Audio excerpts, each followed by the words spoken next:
Good morning friends. So welcome to the prelims booster session. आज का पहला topic है integrated command structure plan. Topic आपके governance और सिक्योरिटी दोनों के लिए इंपॉर्टेंट है। आर्म्ड फोर्सेस ने फाइनलाइज कर दिया है स्ट्रक्चर इंटीग्रेटेड थिएटर कमांड्स बनाने का, और कहा जा रहा है कि वो चीफ ऑफ डिफेंस स्टाफ के बाद अब vice chief of defence staff और एक deputy chief of defence staff जो है वो अपॉइंट करने का भी प्लान कर रहे हैं। तो थिएटराइजेशन ऑफ आर्म्ड फोर्सेस होता क्या है? ये बेसिकली एक ऐसा कंसेप्ट है जिसमें तीनों सर्विसेज की जो है कैपेबिलिटीज़ को इंटीग्रेट किया जाता है, ठीक है, ताकि सभी के रिसोर्सेज को ऑप्टिमली यूटिलाइज़ किया जा सके वॉर्स और ऑपरेशंस के लिए। तो जो एक थिएटर कमांड या यूनिट जो है वो क्रिएट की जाती है सभी एलिमेंट्स और असेट्स को इंटीग्रेट करके तीनों सर्विसेज के, ठीक है। तो जितनी भी मेजर कंट्रीज़ हैं, चाहे चाइना हो, रशिया हो, यूके हो, यूएस हो, फ्रांस हो, सभी के पास जो है वो थिएटर कमांड का कंसेप्ट होता है, ठीक है।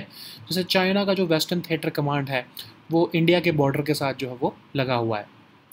अब थिएटर कमांड्स और इंडिया की हिस्ट्री अगर हम देखें तो कारगिल रिव्यू कमेटी हो, नरेश चंद्र कमेटी हो, इन सब ने स्ट्रक्चरल चेंजेस करने को कहे हायर डिफेंस मैनेजमेंट में, लेकिन शेकतकर कमेटी जो थी उन्होंने actually practically creation of chief of defence staff और थिएटर कमांड्स करने की बात कही। अब करंटली अगर हम देखें तो इंडिया के पास 17 सिंगल सर्विस कमांड्स हैं और सिर्फ 2 ही ट्राई सर्विस कमांड्स हैं। 2 कौन सी हैं? एक तो अंडमान और निकोबार कमांड, दूसरी है स्ट्रेटजिक फोर्सेस कमांड जो कि न्यूक्लियर वेपन्स को देखती है। अब रिसेंटली नेशनल डिफेंस कमेटी बनाने की बात की जा रही है थिएटर कमांडर्स द्वारा, जिसमें कि जिसको हेड करेंगे डिफेंस मिनिस्टर। और अभी रिसेंटली गवर्नमेंट ने inter services organisation command control and discipline act भी पास किया, जिसमें कि कमांडर इन चीफ या ऑफिसर इन कमांड जो है इंटर सर्विसेज ऑर्गेनाइजेशंस के, उनको डिसिप्लिनरी और एडमिनिस्ट्रेटिव पावर दी गई, ताकि जो भी पर्सोनल चाहे वो किसी भी सर्विस के हों, तीनों में से उनके अंडर सर्व कर रहे हैं, उनके ऊपर वो एडमिनिस्ट्रेटिव और डिसिप्लिनरी पावर रख सकें। एक first tri service common defence station बनाने की बात भी जो है वो की गई 2024 में मार्च में, जिसमें मुंबई को कहा गया कि पहला tri service common defence station बनाया जाए। तो कॉमन डिफेंस स्टेशन में मतलब क्या होगा कि जितने भी आर्मी, नेवी या एयरफोर्स की फैसिलिटीज़ हैं, जैसे लॉजिस्टिक्स से लेके मेंटेनेंस तक, सब एक ही लीडरशिप के अंडर आएंगी। अब ऑर्गेनाइजेशनल स्ट्रक्चर कैसा होगा, क्या प्रपोज किया जा रहा है? तो आर्म्ड फोर्सेस ने ऑर्गेनाइजेशनल स्ट्रक्चर जो है वो प्रपोज किया है कि इंटीग्रेटेड थिएटर कमांड्स का होगा, जिसमें कि एक वाइस CDS होंगे जो कि जनरल या इक्विवेलेंट रैंक के होंगे, जो कि strategic planning, capability development, procurement related matters को देखेंगे। फिर ऐसे ही एक डिप्टी CDS होंगे जो कि लेफ्टिनेंट जनरल या फिर इक्विवेलेंट रैंक के होंगे, और वो ऑपरेशंस, इंटेलिजेंस और बाकी की कोऑर्डिनेशन देखेंगे। तो वेस्टर्न थिएटर कमांड्स जब प्रपोजल में, एक तो वेस्टर्न थिएटर कमांड करने की बात की जा रही है जो कि जयपुर में हेडक्वार्टर्ड होगी, और नदन थिएटर कमांड लखनऊ में, ऐसे ही मैरीटाइम थिएटर कमांड कोयम्बटूर में। तो ओवरऑल प्लान ये है कि एक जो वेस्टर्न थिएटर कमांड होगी वो पाकिस्तान के लिए बनाई जाएगी, दूसरी जो नदन थिएटर कमांड होगी वो चाइना के अगेंस्ट बनाई जाएगी, और एक मैरीटाइम थिएटर कमांड हमारे मैरीटाइम थ्रेट्स को देखेगी, ठीक है। तो तीनों सर्विस चीफ जो हैं वो रेजिंग, ट्रेनिंग और सस्टेनिंग इंडिविजुअल सर्विसेज के ऊपर भी फोकस रखेंगे। कोई एडिशनल मैन पावर जो है इन थिएटर कमांड्स के लिए नहीं रेज की जाएगी।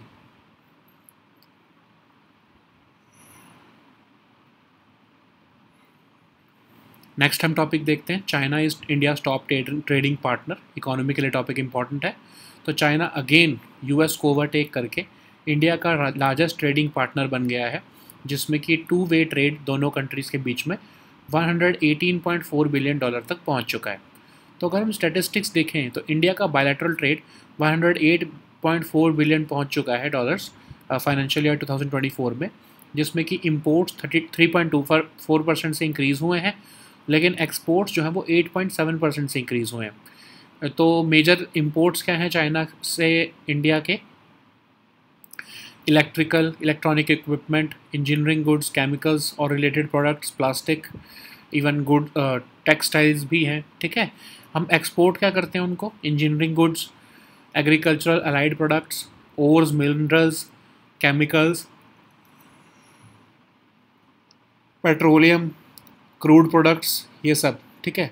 और रीज़न्स क्या हैं क्यों ये हाई ट्रेड डेफिसिट है हमारा चाइना के साथ? पहली बात तो हमारी डोमेस्टिक प्रोडक्शन जो है और जो डिमांड है बहुत सारे प्रोडक्ट्स की उसमें गैप है, तो हमें वो इंपोर्ट करना पड़ता है। फिर बहुत सारा रॉ मटेरियल भी जो है वो हम उनको एक्सपोर्ट करते हैं और बल्कि उनसे फिनिश्ड गुड्स हम इंपोर्ट कर रहे हैं। इंडिया की जो फार्मास्यूटिकल इंडस्ट्री है वो हैवीली डिपेंडेंट है एपीआईज़ जो होते हैं, एक्टिव फार्मास्यूटिकल इंग्रेडिएंट्स, जो कि चाइना से लेने पड़ते हैं। फिर चाइना ने कुछ इंडियन प्रोडक्ट्स के ऊपर भी मार्केट एक्सेस इम्पेडिमेंट्स लगा रखे हैं, तो हम उनको प्रॉपरली एक्सपोर्ट भी नहीं कर पाते हैं, ठीक है। तो स्ट्रेटजिक इम्प्लीकेशंस क्या है? इंडिया के जो ट्रेड रिलेशंस है चाइना के साथ वो अंडर स्क्रूटनी रहे हैं। इंडिया की डिपेंडेंस दिखा रहे हैं वो चाइना के ऊपर क्रिटिकल प्रोडक्ट्स के लिए। फास्ट एमर्जिंग ईवी सेक्टर तक के लिए भी इंडिया जो है डिपेंडेंट है चाइना के ऊपर, क्योंकि जो लिथियम आयन बैटरीज़ हैं ईवीज़ की, चाइना से वो इंपोर्ट करनी पड़ती हैं, ठीक है। अब इंडिया और यूएस का बायलैटरल ट्रेड अगर हम देखें तो इंडिया का यूएस के साथ जो बायलैटरल ट्रेड था फाइनेंशियल ईयर 2024 में वो $118.3 बिलियन था, लेकिन एक्सपोर्ट्स जो हैं वो इसमें डिप हुए और जो इम्पोर्ट्स हैं वो भी डिप हुए 20%। पिछले 5 साल में जो ट्रेड है यूएस के साथ वो पॉजिटिव ग्रोथ दिखा रहा है, जिसमें एक्सपोर्ट्स इंक्रीज़ हुए हैं सिग्निफिकेंटली बाय 47.9%। इम्पोर्ट्स जो है वो भी ग्रो हुए हैं 14.7%, जिसकी वजह से जो है वो ट्रेड सरप्लस जो है वो इंडिया के पास हुआ है इस पूरे बायलैटरल ट्रेड में। अब ट्रेड रिलेशंस बाकी कंट्रीज़ के साथ अगर हम देखें तो यूएई के साथ $83.6 बिलियन का ट्रेड है, जिसमें कि यूएई हमारा जो है थर्ड लार्जेस्ट ट्रेडिंग पार्टनर है। उसके बाद रशिया, सऊदी अरेबिया और सिंगापुर है। पिछले 5 सालों में रशिया के साथ जो ट्रेडिंग फिगर्स हैं वो ड्रामेटिकली इंक्रीज़ हुए हैं। सऊदी अरेबिया के साथ जो है एक्सपोर्ट्स हमारे डबल हो चुके हैं। यूएई के साथ जो है हमारा ट्रेड जो है जो एक्सपोर्ट हुए हैं पिछले साल वो 18.3% से बढ़े हैं, ठीक है। नेक्स्ट हम टॉपिक देखते हैं mammoth carbon capture plant. Topic आपके एनवायरनमेंट के लिए इंपॉर्टेंट है। तो वर्ल्ड की लार्जेस्ट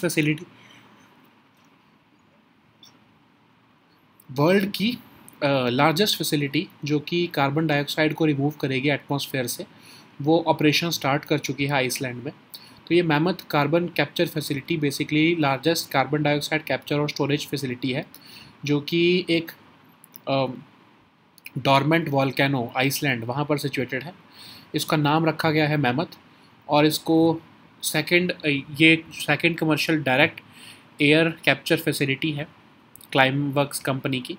तो इसमें क्या होता है कि एयर से डायरेक्टली जो है वो एक्सट्रैक्ट कर ली जाती है कार्बन डाइऑक्साइड और उसको अंडरग्राउंड जाके स्टोर कर दिया जाता है, स्टोन में कन्वर्ट कर सकते हैं या फिर उसको रीयूज़ किया जाता है, ठीक है। तो डायरेक्ट एयर कैप्चर का मीनिंग ही यही होता है कि डायरेक्टली आप एटमॉस्फेयर में से इस कार्बन डाइऑक्साइड को जो है वो एक्सट्रैक्ट करो और उसको कैप्चर कर लो, रादर दैन ये सोचकर या ये इस चीज़ पे रिलाई नहीं करना कि जहाँ से एमिशन हो रही है जैसे स्टील प्लांट वगैरह से, वहाँ पे आपको उसको स्टोर या कैप्चर करना है, ठीक है। इसको परमानेंटली स्टोर किया जा सकता है इस जो एक्सट्रैक्टेड कार्बन डाइऑक्साइड को जियोलॉजिकल फॉर्मेशंस के अंदर बनाकर, ठीक है, जैसे स्टोन बना दिए उसके, तो उसको परमानेंटली कार्बन को कैप्चर किया जाता है। नेक्स्ट हम टॉपिक देखते हैं Indian ocean basin wide index. ये टॉपिक एनवायरनमेंट के लिए इंपॉर्टेंट है। तो एक स्टडी के मुताबिक Indian ocean basin wide index जो है वो क्लोज एसोसिएशन दिखा रहा है डेंगू आउटब्रेक्स के साथ, बोथ नदर्न और सदर्न हेमिस्फेयर में। तो ये Indian ocean basin wide index है क्या? एवरेज सी सर्विस टेम्परेचर की वेरिएशन है ट्रॉपिकल इंडियन ओशन में, और सदर्न हेमिस्फेयर में ये स्ट्रॉन्गर है और नदर्न हेमिस्फेयर में ये थोड़ी कम जो है वो इफ़ेक्टिवनेस दिखाता है। तो ट्रॉपिकल रीजन्स में खासकर जब ये सबसे ज़्यादा रिजल्ट दिखाता है, मतलब कि जितना Indian ocean basin wide index में जो है फ़र्क होगा ट्रॉपिकल रीजन में, उसी हिसाब से हम डेंगू आउटब्रेक को प्रेडिक्ट कर सकते हैं। तो नदर्न हेमिस्फेयर में पीक डेंगू एपिडेमिक कब होती है? जुलाई से अक्टूबर के टाइम पर, और सदर्न हेमिस्फेयर में ये फरवरी से अप्रैल के टाइम पर होती है, जब दोनों साइड में जब समर होती है। जो डेंगू के इंसिडेंस है वो हाई रहते हैं जब इंडेक्स पॉजिटिव होता है और लो रहते हैं जब वो नेगेटिव होता है। तो रीजनल टेम्परेचर्स की वजह से ऑफ कोर्स ये फ़र्क पड़ रहा है ना। तो डेंगी है क्या? डेंगी वायरस से होता है, ये बीमारी है, ह्यूमंस में ट्रांसमिट होती है एडिस इजिप्टी मॉस्किटो से, और ये severe form of dinghy fever भी हो सकता है, जिसमें कि हम कहते हैं डेंगी हेमोरेजिक फीवर, जिसमें ब्लीडिंग हो सकती है, sudden drop in blood pressure, मतलब शॉक हो सकता है, और इवन डेथ भी हो जाती है कई केसेस में। बहुत ही कॉमन है ये ट्रॉपिकल और सब ट्रॉपिकल क्लाइमेट्स में। नेक्स्ट हम टॉपिक देखते हैं Asia India trade in goods agreement. ये टॉपिक आपके इंटरनेशनल रिलेशंस के लिए इंपॉर्टेंट है। तो 4th जॉइंट कमेटी की मीटिंग हुई है रिसेंटली, अभी रिव्यू किया गया है Asia India trade in goods agreement से रिलेटेड, और ये पुत्रजया मलेशिया में मीटिंग हुई है। Asian India trade in goods agreement एक ट्रेड डील है एशियन और इंडिया के बीच में, जिसको 7th Asian economic ministers India consultations Bangkok Thailand 2009 में साइन किया गया था। ये बेसिकली 2010 में इफेक्ट में आया, और इसको Asian India free trade agreement भी कहते हैं, बट याद रखो कि ये सिर्फ फिजिकल गुड्स और प्रोडक्ट्स के अंदर है, ये सर्विसेज पर अप्लाई नहीं होता। इंडिया और एशियन के बीच में एक सेपरेट एग्रीमेंट है सर्विसेज से रिलेटेड, जो कि 2014 में साइन हुआ। तो एशियन है क्या? एक ग्रुप है, association of south east Asian Nations का, जिसको 1967 में इस्टेब्लिश किया गया था बैंकॉक डिक्लेरेशन साइन करके। फाउंडिंग मेंबर्स इसके इंडोनेशिया, मलेशिया, फिलीपींस, सिंगापुर और थाईलैंड है, लेकिन करंटली इसमें 10 मेंबर स्टेट्स इसके मेंबर्स हैं। और ये इंटर गवर्नमेंटल कोऑपरेशन और economic, political, security, military, educational, socio cultural integration बढ़ाने के लिए मेंबर कंट्रीज़ के बीच में ये साइन किया गया है। नेक्स्ट हम टॉपिक देखते हैं zero day vulnerability. Topic security के लिए इंपॉर्टेंट है। तो गूगल क्रोम जो है एक ज़ीरो डे वल्नरेबिलिटी के से हिट हुआ है रिसेंटली, जिसकी वजह से जो है साइबर एक्सपर्ट्स और यूज़र्स के बीच में जो है वो अलार्म बेल्स रिंग होने शुरू हो गए। तो ज़ीरो डे वल्नरेबिलिटी होता क्या है? एक ऐसा सिस्टम या सॉफ्टवेयर जो कि वेंडर को अननोन है अभी, मतलब गूगल क्रोम को भी नहीं पता उसके बारे में, और एकदम से जो है ये अटैक करता है। ठीक है, कोई पैच या कोई सिक्योरिटी जो है फ्रेमवर्क जो है उसको रोकने के लिए गूगल क्रोम इसलिए नहीं बना पाता है। ज़ीरो डे का अटैक का मतलब क्या होता है कि जिसने मैलवेयर बनाया उसने उसी दिन जो है अटैक कर दिया। इस ज़ीरो डे इसलिए ज़ीरो डे का इस्तेमाल किया जाता है कि उसी दिन उसने अटैक कर दिया आपके सिस्टम्स पर, ताकि जो है वल्नरेबिलिटी डिस्कवर ना हो पाए और उससे प्रिवेंटिव जो है कुछ एक्शन ना लिए जा सके। ज़ीरो डे एक्सप्लॉइट में यही होता है, हैकर्स यूज़ करते हैं, जैसे ही मेलवेयर इंस्टॉल करते हैं उसी दिन जो है वो अपने अटैक को भी एग्जीक्यूट कर देते हैं, ताकि जो है कोई भी प्रिवेंटिव मेजर्स जो है वो ना लिए जा सके उस अटैक को रोकने के लिए। तो जब ये अटैक पता लग जाता है, जो एक बार पब्लिक हो जाता है जब ये अटैक ज़ीरो डे वल्नरेबिलिटी का, तो फिर उसको कहते हैं हम एंड डे या फिर 1 डे वल्नरेबिलिटी, क्योंकि मतलब तब तो पता ही लग गया, तब तो थोड़ा एडवांस नोटिस मिल गया। ठीक है, साइबर क्रिमिनल्स जो है वो इन वल्नरेबिलिटीज़ को एक्सप्लोर करके कैश इन करते हैं, इन स्कीम्स को, सिस्टम्स को एक्सपोज कर दिया जाता है। ज़्यादा रिस्क पोज करते हैं ज़ीरो डे वल्नरेबिलिटी अटैक, क्योंकि जो है अभी तो पता ही नहीं होता है जो है सिस्टम्स को कि इस तरह का अटैक जो है वो सिस्टम पे किया गया है। नेक्स्ट हम टॉपिक देखते हैं rat hole mining. Topic environment के लिए इंपॉर्टेंट है। तो एक पैनल की रिपोर्ट आई है अभी हाई कोर्ट ऑफ मेघालय द्वारा, जिसमें कहा गया कि कोल रिलेटेड इश्यूज़ जो हैं उसमें लैक ऑफ प्रोग्रेस देखने को मिला है। एनवायरमेंटली जो डैमेज किया जाता है रैट होल माइनिंग द्वारा मेघालय में। तो रैट होल माइनिंग है क्या? ये एक मेथड है मैनुअल ड्रिलिंग का, जो बहुत कॉमन है मेघालय में, खासकर west Jaintia hills, east Jaintia hills और वेस्ट खासी हिल्स में। ये रैट होल का मीनिंग क्या होता है कि नैरो पिट्स डिग किए जाते हैं ग्राउंड में, बिल्कुल रैट की तरह, और ये इतने छोटे होते हैं कि सिर्फ इसमें एक ही पर्सन जा पाता है और एक्सट्रैक्ट करता है फिर वो अंदर जाके कोल को मैनुअली एक्सट्रैक्ट किया जाता है प्रिमिटिव टूल्स का इस्तेमाल करते हुए। अब रैट होल माइनिंग 2 तरह से की जाती है, एक तो साइड कटिंग प्रोसीजर और एक box cutting procedure. Side cutting procedure में क्या होता है कि नैरो टनल्स जो है वो डग की जाती है हिल स्लोप्स के ऊपर, और वर्कर्स जो है वो तब तक अंदर जाते रहते हैं जब तक वो कोल फाउंड नहीं कर लेते। बॉक्स कटिंग में क्या होता है कि आप सर्कुलर या स्क्वेरिश पिट जो है वो डिग करते हो, और माइनर्स जो हैं वो अंदर जाकर हॉरिजॉन्टल फिर डिगिंग शुरू करते हैं जब तक वो कोल सीम तक नहीं पहुंच जाते हैं। तो उनको वो हर डायरेक्शन में जो है ये डिगिंग करते हैं जब तक वो मतलब पहुंच नहीं जाते हैं उस पोल तक। तो इसलिए ये हर डायरेक्शन में जब मूव कर रहे होते हैं तो इसलिए इसको ऑक्टोपस की तरह जो है वो टेंटिकल्स की तरह ये डिगिंग की जाती है। अब इसमें रिस्क क्या होते हैं? ऑफ कोर्स क्योंकि ये बहुत ही अनरेगुलेटेड है, बिना प्रॉपर वेंटिलेशन, सेफ्टी गियर या किसी स्ट्रक्चरल सपोर्ट की वजह के साथ होती है ये डिगिंग, तो इसलिए बहुत खतरे वाली रहती है। अब ये कोलैप्स भी हो सकते हैं जब ये डिगिंग की जा रही है, तो इसमें एक्सीडेंट्स और फेटेलिटीज़ जो हैं वो बहुत कॉमन है, ठीक है। इसलिए तो नेशनल ग्रीन ट्रिब्यूनल ने इसके ऊपर बैन लगाया है 2014 में, बट हार्डली ये बैन जो है वो अभी तक इम्प्लीमेंट हुआ है, खासकर मेघालय में, ठीक है।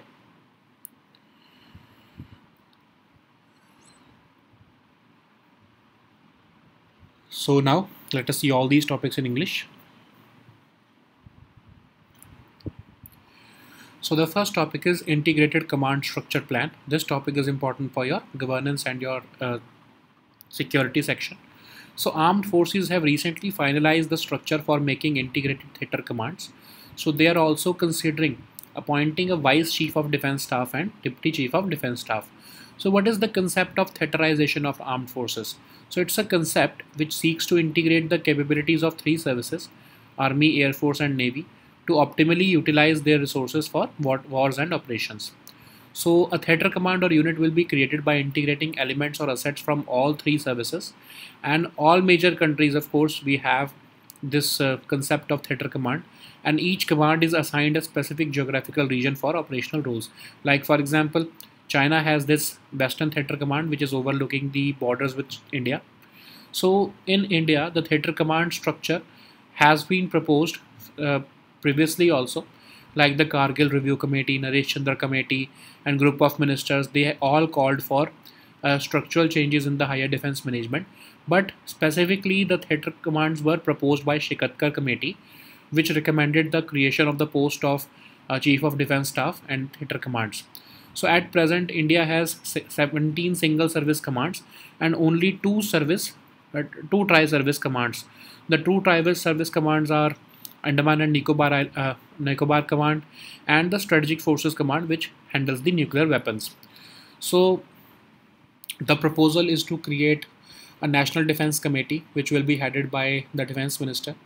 The Inter-Services Organization Command, Control and Discipline Act was also passed in 2023, so as to empower the Commander-in-Chief and Officer in Command of Inter-Services Organizations with disciplinary and administrative powers over personnel who are serving from other services under them. Okay, so in March 2024, the decision was also taken to transform Mumbai into the first tri-service common defense station, which would merge all Army, Navy, Air Force facilities like logistics and maintenance under one leadership.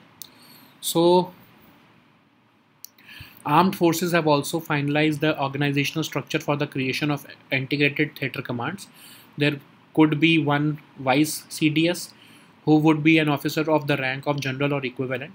He is expected to look after the strategic planning, capability development and procurement related matters. Then there would be a deputy CDS who would be an officer of the rank of lieutenant general or equivalent. He'll be responsible for operations, intelligence and coordination with respect to allocation of assets between theaters. So there will be one Western Theater Command headquartered in Jaipur, which will be facing Pakistan. There will be one Northern Theater Command, which will be in Lucknow, which will be of course against China. Then there will be one Maritime Theater Command, which will likely be having its base in Coimbatore, and it will look after the coastal borders of our country. Okay, so the three service chiefs will be responsible for raising, training and sustaining the individual services. Of course, no additional manpower is likely to be allocated for the theater commands. So the next topic is China is India's top trading partner. This topic is important for the economy section. So China has emerged as India's largest trading partner with a two-way trade between the two sides at $118.4 billion. This is basically narrowly overtaking the US-India trade, which is currently at $118.3 billion. So India's bilateral trade with China stood at $118.4 billion. Imports increased by 3.24% and exports increased by 8.7%. The major imports from China include electric equipment, electrical, engineering goods, uh, chemicals, and other related products, including plastic, manufacturing goods, and textiles. And major exports to China from India include engineering goods, agricultural and allied products, ores, minerals, chemicals, related products, petroleum, and crude oil. So, what are the reasons behind high trade deficit with China? So there is basically gap between domestic production and demand for various products in India. So that's why we have to import it from China. Then we have export of raw materials going towards China while we are importing finished goods from them. Indian pharmaceutical industry is heavily reliant on active pharmaceutical ingredients from in China. Then the Chinese government has imposed market access impediments for most Indian agricultural products. Okay, so India's trade relations with China have been under scrutiny, largely due to India's dependence on China's critical products. In the fast emerging EV sector, also, India's dependence on China is high as lithium ion batteries for EVs are still being imported from China. India US bilateral trade, if we look at that, then it has reached $118.3 billion in financial year 2024, when exports have dipped by 1.32%. Imports have also dropped 20%. During the last 5 years, trade with US have shown a positive trajectory, with exports increasing significantly by 47.9%. Imports grew by 14.7%. So we have an trade surplus with US. With UAE, we have $83.6 billion trade, and it is the third largest trading partner of India, which is followed by Russia, Saudi Arabia, and Singapore. With Russia, the trade has seen a dramatic increase in the last 5 years, with exports growing by 78.3% to the country. Then, with Saudi Arabia, exports have more than doubled. UAE exports have risen by 18.3%. Okay. So the next topic is Mammoth Carbon Capture Plant. This topic is important for your environment section. So recently, world's largest facility designed to remove carbon dioxide from atmosphere has started operations in Iceland, and this will be the largest carbon dioxide capture and storage facility of its kind, situated on a dormant volcano in Iceland. It has been dubbed as Mammoth. This plant is the company Climeworks' second commercial direct air capture facility in the country, and this technology basically draws carbon dioxide directly from air through chemical extraction, and then this carbon dioxide can be stored underground, and it can be converted into stone or be reused.